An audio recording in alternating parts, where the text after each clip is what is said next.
अस्सलाम वालेकुम, Mohammad Imran IM world के साथ सरगोदा रोड फैसलाबाद में सिटिंग हाउस सोसाइटी में हम मौजूद हैं। पर नाउज़बिल्लाह ख़वातीन ने झूठा नबूवत का दावा किया। बतौर मुसलमान हम इस चीज़ की गवाही देते हैं कि हज़रत मोहम्मद सल्लल्लाहु अलैहि वसल्लम अल्लाह ताला के आखिरी नबी और आखिरी रसूल हैं। जैसे ही आज हम सोसाइटी में पहुँचे, अंदर से हमें कहा गया कि आप इस चीज़ की परमिशन लें। जब हमने परमिशन लेने के लिए CCPO को कॉल की तो हमें कहा गया कि यह इलाका SP के अंडर आता है, आप SP से इजाज़त लीजिए। SP को मुतअद्दिद बार हमने कॉल की, उन्होंने कहा SP साहब मीटिंग में मौजूद हैं, अभी तक हमें उधर से वीडियो बनाने की इजाज़त नहीं मिली। लेकिन अंदर से हम जायज़ा लेकर आए हैं। किन्हीं ज़रा से ये इल्म हुआ कि उसके घर से 12 दर्जन सोने के कंगन, करोड़ों रुपये नकदी रकम बरामद हुई है। और ये भी कहा जा रहा है कि वह कादियानी स्ट्रॉन्ग फैमिली से तल्लक रखती है। जैसे कि उन्होंने यहाँ पर इंतज़ामिया की जानिब से मना कर दिया गया है कि उसके घर की वीडियो लीक ना हो सके।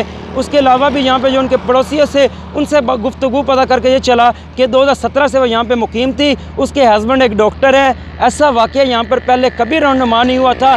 एक नॉर्मल ज़िंदगी वो बसर कर रहे थे। अचानक उसने एक वीडियो के ज़रिए ये पैगाम दे दिया और तौबा नाउज़बिल्लाह उसने नबूवत का दावा कर दिया। बतौर मुसलमान होने के नाते हम इस चीज़ की गवाही देते हैं कि नबी करीम सल्लल्लाहु अलैहि वसल्लम के बाद कोई रसूल या नबी नहीं आएगा। ज़मीन फट सकती है, आसमान गिर सकता है, पहाड़ इधर का उधर हो सकता है, लेकिन हजूर कायनात सल्लल्लाहु अलैहि वसल्लम के बाद कोई नबी नहीं आ सकता। उस औरत का एक स्ट्रॉन्ग फैमिली से तल्लक है।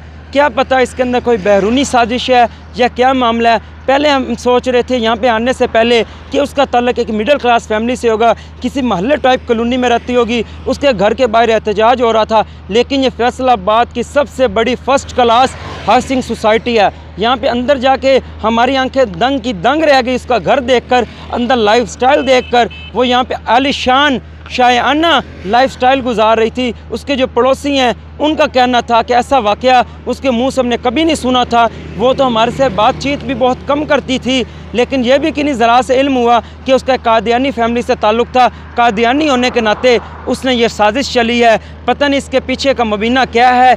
जैसे ही हमें मज़ीद यहाँ पे अपडेट्स मिलती हैं आप तक पहुँचाते रहेंगे। अभी अंदर से जैसे ही हमें SP की तरफ से इजाज़त मिलती है उसके घर की वीडियो बनाकर भी हम अपलोड करते हैं। अपने मेज़बान को इजाज़त दीजिए। अल्लाह हाफ़िज़।